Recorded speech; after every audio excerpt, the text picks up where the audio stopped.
Yo guys, welcome to RenderRam. My name is Vieku and today we're continuing our journey with 3ds Max. So, up until this day we pretty much discussed, what polygons are, vertices, splines, we did some basic modeling, etc. But it's time that we dive into some, materials and textures and renderings, etc. So, when I said renderings, there are many rendering engines. So what does that mean? It's pretty much like whenever you model something in your 3D, a rendering engine is a software, let's call it like that, that will kind of display your image and it's gonna add realistic lights, reflections, and all that, so you can create some nice photorealistic images. There are a lot of these engines to choose from. The one that's most commonly spread among newcomers in the whole ArcViz or whatever department is Corona Render. It's an engine made by Chaos. You can go to chaos.com/corona and here you can download it. And I think you have a free trial there. So just see how it works for you and yeah, let's continue. So in my Max, I created this lovely little, I don't know how am I going to call it. Let's say it's a dog house. It's a little doghouse, and we're gonna put some textures to it. We're gonna add some lights, and we're just gonna show you the process on how that's done. So there are two things that you need to understand here. So there are two kind of factors. You have a material editor, and you have a rendering engine that I mentioned earlier, right? Material editor is where you create your own materials. You want to make a wooden surface look like wood, or some ceramic tiles that they are nice, white, reflective, or whatever you want. That's the part, that's material creation, and you do those materials in the material editor. Where in the rendering engine, you're pretty much, making all that come to life. Like in the rendering engine, you are making your final images. So to open Material Editor, there's actually a couple of ways on how you can do it. The fastest way for me is just to press M as a shortcut and this thing will pop out. Another way is just, go here where it says Material Editor and just click that and the same window will pop out. And lastly, if you go here where it says Rendering, and here if you scroll down, you're going to see Material Editor here. The Material Editor, so as you can see here, it kind of, gives you two options. There are actually two versions of Material Editor. Compact is a very old one, and Slate Material is the new one. So I'm going to be using the Slate one, it's this. So after you installed the Corona and all that, and you want to start building up your first materials, you first need to activate Corona as your rendering engine. So how does that work? You can just go here and click on this little button. It says Render Setup, or you can just hit F10. So click that, and now here where it says Renderer, just click that and switch to Corona. That's your first step. Now fire up Material Editor, and this is how you start. On the left, you have materials, map, controllers. Just ignore these for now. The only thing that you need to worry about now is materials and maps. So expand the materials, find Corona in the list, click here, and here you can use various Corona materials, right? The one that we're going to be using is the Corona physical material. So just click and drag it here, and this is your first material. Now, how does this generally work? If you want to apply this material to any of these objects, there's always a couple of ways how you can do that. First, you can, for example, select your roof, and while this material is selected, so how do you know if material is selected or not? When you select it, you're going to see the whitish outline. You see it's deselected now, selected, and you press this little button. This button will assign this material to this roof. So press this little button and boom, you see how it turned white? So now, for example, if we wish to change the color of this material in the Corona physical material, on the right, you see the options there. If you click on the color section here, so this is like the base layer and this is the color. When you click that, this is the color picker. From here, you can generally choose, any color for your material. So look at this. If I change these colors, you can automatically see how these colors are changing in your viewport. So you can choose that, and that will be your color. On the other hand, if you wish to apply a texture, for example, let me just move this here, you need to import the texture into the material editor and then attach it to the base color here. That will generally activate the texture. So how do you get the texture? You can just right click here, you can see that. So you see materials, maps, controllers. It's the same thing as this. So materials, maps. It's the same if you were searching for something here, or you just right click here and try to find what you need. So what I need is a Corona bitmap. And bitmap, or a texture, that's not a material. That's a map. So that's a core difference. Bitmaps or textures are parts of materials. So when you need a material, you go to a material here, but when you need a texture, you go to map section. So click on maps, expand the Corona here, and here you can see Corona bitmap.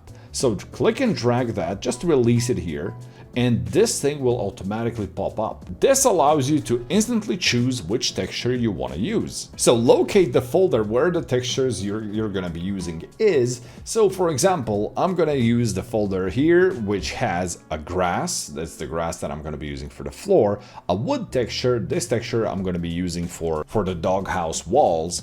And I got these kind of shingles texture, like for the roofing. So let's select that. So double click on that, and you can see that that texture is now loaded here. Now you see this little thingy here, that's like a plug. And now you can like wire things, like connect all these elements. Click here, hold your click, and click on the base color.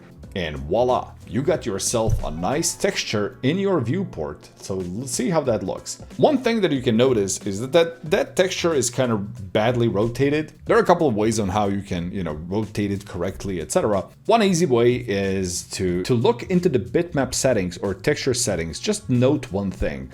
When you click on the material here, you can see that the options for the material are opened up. When you click on the bitmap, you can see that the options for the bitmap are opened up. And here you can adjust various things. So for example, here you have W rotation. If you set number 90 here, that's 90 degrees rotation, our texture is going to be rotated.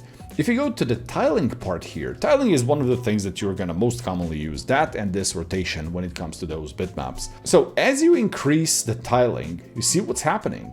You are kind of adding more repetition to your roof. So let's keep the repetition to something like this. As you can notice, there are some funky things happening here. I don't think we're going to be fixing those for now because we have a lot of basic stuff to cover, but we're going to get to that in the later videos. Now, let's create the material for the grass and the material for the wood. So instead of you going here to the materials section and then dragging Corona physical material, what I'm going to do, I'm going to just right click here, go to materials. Here you have Corona, click on Corona physical material here, and there it is. Now, I want to add a bitmap texture to this. Right click, maps, Corona bitmap. Here I'm going to load my wood texture like this, and I'm going to plug it directly into the base color. Remember how I showed you that when you select your object, select your material, you click here and the material is applied? There are multiple ways on how you can apply materials. So look at this. So if I long press here and just go right, and just release here on the walls of the house, they're gonna become wooden. And now you pretty much, repeat the thing 2 more times. So I can just, drag it here and drag it there. And there we go. Now we need to adjust kind of the scale of the texture. Because as you can see, this is like a very, very dense wood. So what do you want to do? Just click on the Corona bitmap and just play with the tiling here. So I'm just gonna stretch it, maybe make it a little bit wider. You're kind of defining how large the object is with this. Okay, this is good. Now let's create the grass material. For the grass, I'm going to be using a bit different technique on how you can create materials. So take a look at this. I'm going to select both of these. So connected bitmap and the material. By the way, you can move these around like this. And I'm going to hold Control Shift. So holding Control Shift, and I'm cloning this material. Now, if I enter the properties of this bitmap, I can scroll down a little bit and just click on the load map. And here, I'm gonna select my grass texture and click OK. Now, I can just safely click and drag and just apply it to the floor. There we go. We got ourselves a little doghouse and we got some grass. Resize your texture so that it kind of looks, looks okay in the proportion of the whole thing. Okay, so we got our scene ready. We got our first materials applied. we can actually start rendering something now. So let's go to the render settings here on the top, just click that. First thing that we need to kind of define here is what resolution of the image do we want to render. If you go here where it says output size and you click, you can see like various kind of presets for the resolution, or you can just go custom and just type here what resolution you'd like. So I'm gonna go with HD TV and I'm gonna choose, 1080p resolution, 1920 x 1080. And now when you go to the scene tab here, and if you click start interactive, you get this, and it's black. Why is it black? Well, this is our scene. Do you see any lights in the scene? Do you see that there is, a sun there or something? Not quite. So let's create some lights. So head over to the create panel here on the top, click this, and now go here where you see the little light bulb. So click on the light bulb, and here you have to choose Corona since we are in the Corona rendering engine. And here you can create a sun or you can create a light. Let's start with the light. Let's see what happens. So when you click on the Corona light, and if I just, just click here on the side, look what happens. So I'm just gonna click and hold and drag. We are actually creating a light. And now, if I move it around, we can finally see our house being rendered. Would you look at that? Now, as with every feature in 3ds Max, if you go here to the Modify panel, while the light is selected, we are entering the properties of that light. So here, you can pretty much change how that light looks, how it behaves, what's the color of that light, many things. So for example, here you got the intensity. So you can just, lower the light, make it stronger, etc.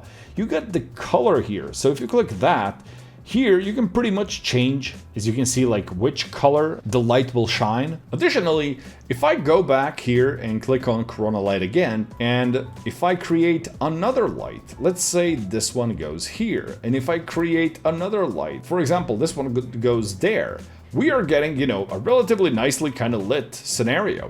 We got all these lights, we got our, doghouse here, but not all lights are round. Lights can have various shapes. So look at this. Let me just delete these lights. I'm just gonna leave this one on.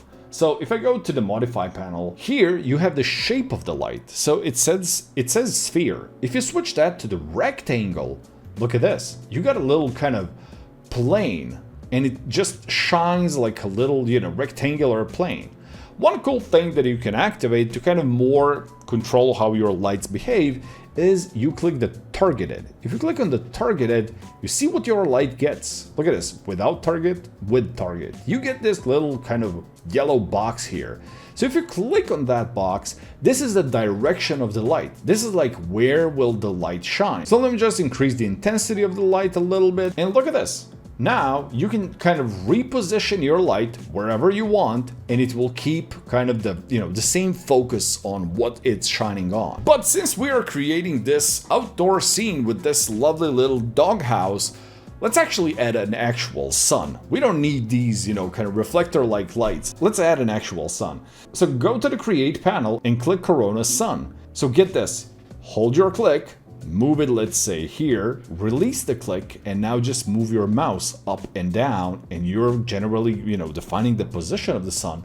Do one more click, and you're ready. Now, if you want, you can just, move your sun around, and you're gonna see, how your scene looks like. While messing with these options, as you can see here, we got this thing called tone mapping. Here you can pretty much, define how dark the scene is, how bright it is, how warm the scene is. You can just play with these options, just click around and see what they do. But let me just go back to the render setup a little bit. Since our whole environment is completely black, and we're not really mimicking the real life with that, what you can do is, while in the scene tab, just scroll down here where it says scene environment.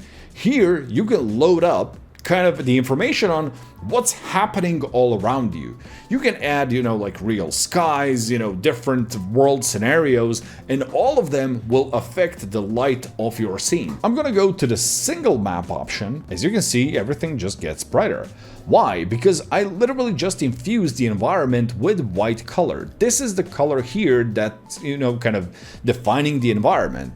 So if I wanted to, click on this kind of pinkish color, my whole scene will react to that color. As you can see, it's green here now, it's gonna become more red. So here you can generally, like set the mood for your scene, etc. But if I click on the none here, this option kind of pops up. Here, I can actually set one cool thing that's called Corona Sky. So if I click on the Corona Sky and click OK, I actually got like a real world scenario. Like I can see my sun, look at this. So if I lower down the exposure of the camera, for example, look what happens. You can actually see the sun that we have in our scene here. So now, you kind of have a more kind of realistic feel to your images. Cool thing is, this sun that we created, it actually kind of reacts to real world kind of effects. Meaning, if I make the sun, like a noon, it's gonna become, much brighter and all that. But if I lower the sun down, you can notice that the whole environment will just start becoming a little bit red. And because of that, we are kind of mimicking the sunset of this whole scenario.